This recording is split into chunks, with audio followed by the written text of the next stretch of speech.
So the Solomon Islands, where I've worked previously, is an interesting example to me of a conflict that's not fully resolved.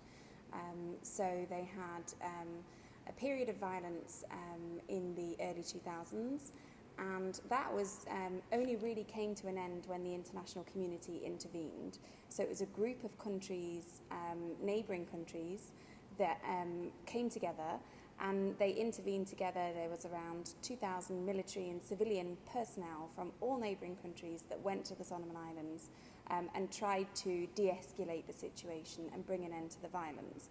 And in one sense that was very successful because that did happen. But what we've seen 20 years later is that the remnants of that international coalition are still in the Solomon Islands, and it's really down to them to ensure still that violence doesn't break out again, because the underlying issues of the conflict haven't been resolved. There are normally two ways that we can stop a conflict from recurring.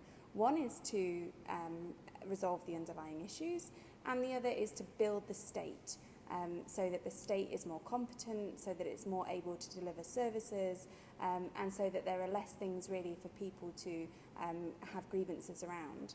And neither of those two things, the resolving of the conflict issues or the building of the state, have been very successful in the Solomon Islands. So my worry is the chances of the conflict there recurring are quite high.